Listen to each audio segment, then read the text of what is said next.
ኤሌክትሪካል ቪክላችንን ከገዛን በኋላ ማድረግ ያለብን ጥንቃቄዎች ነው ማሳያችሁ።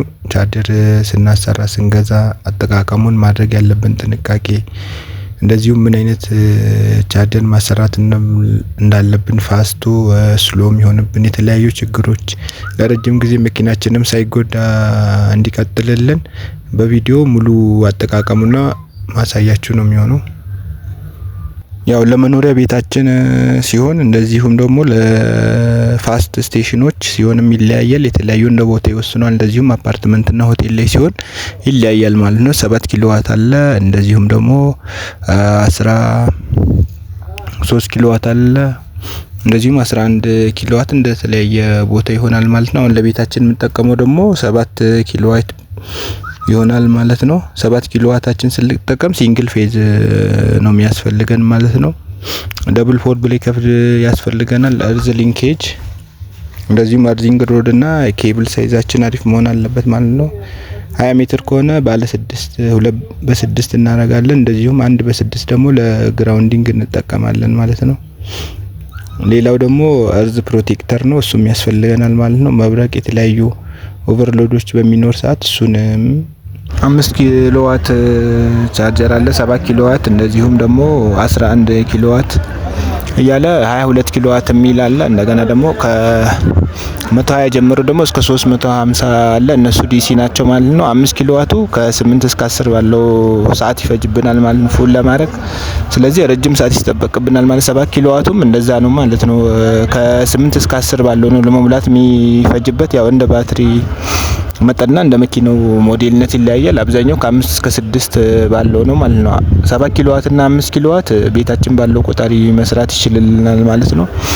ከ12 ኪሎዋት ጀምሮ ደግሞ ያሉት 3 ፌዝ ነው የሚፈልጉት ማለት ነው። ቤታችን 3 ፌዝ ቆጣሪ ሊኖረን ይገባል ማለት ነው።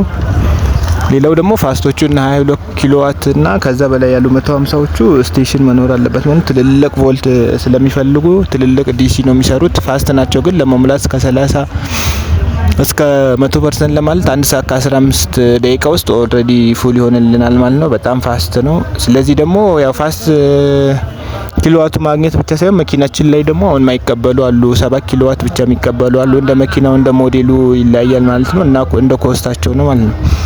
አሁን የ7 ኪሎዋት ላይ ቦርድ ያለ ሆኖ 50 ኪሎዋት ወይ ከዛም በላይ እስከ 120 ምናምን በፈጣኑ እንሙላ ብንል አይሞላልንም ማለት ነው። ለዛ ስለሆነ እሱን መኪናው ላይ ማኑዋሉ ላይ ያለው እንትን ባትሪ ፐርሰንቴጁ እሱን በአግባቡ ማወቅ ይኖርብናል ማለት ነው። ስለዚህ ለዛ ስለሆነ ባትሪ መኪኖች ዋና እንትናቸው እነሱ ነው ማለት ነው።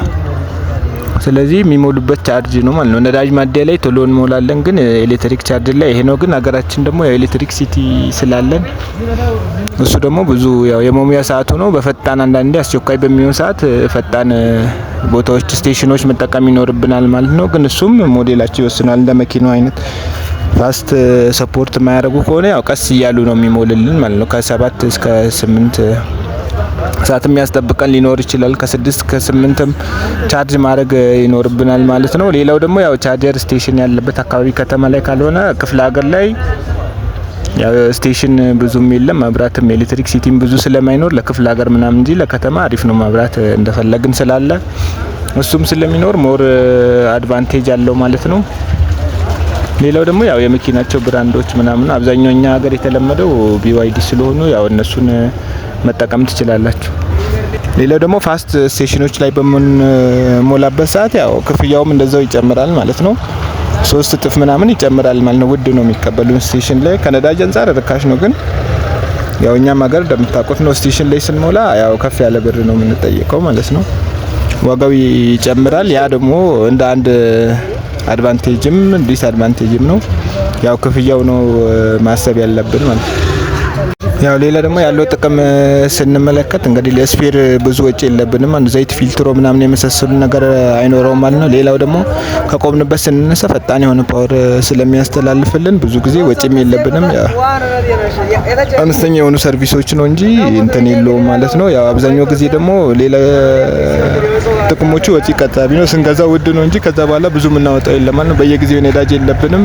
ቤታችን ባለው ቆጣሪ ሞልተን መጠቀም ኤሌክትሪክ ስለሆነ ወጪ አነስተኛ ነው ማለት ማስጠገኛም ብዙ ስፔር መለዋወጫ ምናምን ብልሽት ስለማይኖረው ጥቅም አለው ማለት ነው። ሌላው ደግሞ በምንነዳበት ሰዓት ድምፁ አይረብሸንም ማለት ነው። የመረበሽ ድምጽ አሁን የሌሎ መኪኖች ሌላው ደግሞ ያው እንትን አየር አይበክልም ማለት ነው። ግሪን ኢኮኖሚን ይደግፋል ማለት ነው። አየር ብክለት ምናምን የተመሳሳይ ነገር የለውም። ሌላው ደግሞ መኪናው ላይ ያለው 160,000 ኪሎ ሜትሮች ከተጓዝን በኋላ ባትሪ ሪፕሌስ መደረግ አለበት ማለት ነው። 160,000 ማይል ከተጓዝን በኋላ ባትሪ ሪፕሌስ መደረግ ይኖርበታል ማለት ነው። ለዛ ሰዓት ነው እንጂ የስፔር ወጪ የሚኖርብን። ከዛ ውጪ አብዛኛው የስፔር ወጪ የለበትም ማለት ነው። ሌላው ደግሞ ያው ለአጠቃቀም ቀላልና ምቹ ናቸው። ያው ምንም ዳገት ምንም በሚሆንበት ሰዓት ምንም የማስቸገር ማርሽ ምናምን ቢዚ የሚያደርግ ነገር የለም። ያው ቀለል አድርገን ኤሌክትሮኒክስ ስለሆነ ለመንዳትም ለጂፒኤስ ምናምን በጣም ሞር አሪፍ ነው ማለት ነው። ሌላው ደግሞ ያው ሽያጫችን ነው። እንግዲህ ኤሌክትሪካል መኪና መጀመሪያ ሲመጡ ከነበረባቸው ኮስት ያው በጣም ጨምሯል ማለት ነው። ስለዚህ እየጨመረ መሄድ እንትን ስለሆነ ስለዚህ ያው እየጨመረልን ስለሚሄድ እንደ ቢዝነስም ልናየው እንችላለን ማለት ነው። በገቢም ደረጃ ራሱ በነዳጅ የሚሰራና በኤሌክትሪካል ኪራያቸውም አንድ አይደለም። ያው ኤሌክትሪካል የበለጠ ይጨምራል ማለት ነው። ስለዚህ በገቢም በዋጋም ጭማሪ ያው እንደ አሴት ልንቆጥሮ እንችላለን ማለት ነው። አሁን ባለው ሁኔታ ቴክኖሎጂው እየተቀየረ ነው ወደ ኢቪ ቻርጀር። ስለዚህ ተፈላጊነታቸውም እነሱ ነው። የነዳጆቹ ደግሞ ያው እየቀነሱ ይገኛል። ከዛ አንፃር ተፈላጊ ነው ማለት ነው። ሌላው ደግሞ ያው ሁለት አይነት ቻርጀር አላቸው ማለት ነው። በኤሲም ምንሰራለ ቤታችን ቆጣሪ ውስጥ በፈጣን ደግሞ ማስደረግ ስቴሽን ላይ ሄደን ፈጣን በ30 ደቂቃ በአንድ ሰዓት የሚሞሉት ጋር ሄደን ደግሞ የዲሲ መሰኪያ ስላለው በዲሲዩ መጠቀም እንችላለን ማለት ነው። ቤት ያለው ቻርጀራችን እንትን ብለን ያ ደግሞ ስቴሽን ላይ መጠቀም እንችላለን ማለት መሰኪያቸው ስለሚለያይ የፕላጎቹ በዛ ምክንያት ስለዚህ ለአጠቃቀምም ምቹ ነው ማለት ነው። ቤት ያለንን ኤሲ ቆጣሪያችን ተጠቅመን እንጠቀማለን ማለት ነው። ፈጣን አንዳንዴ አስቸኳይ በሚያስፈልገን ሰዓት ደግሞ ስቴሽን ላይ ሄደን በዲሲ ፋስት ቻርጀሮች ማስደረግ እንችላለን ማለት ነው። እሱም አንድ እንደ አማራጭ የሚታይ ጠቃሚ ነገር ነው። ከዚህ አንፃር ያሉትን ነገሮች ነው። ስለዚህ ሀሳብ አስተያየታችሁ ካለ ኮሜንት ላይ ላይክ፣ ሼር፣ ሰብስክራይብ በማድረግ ፋሚሊ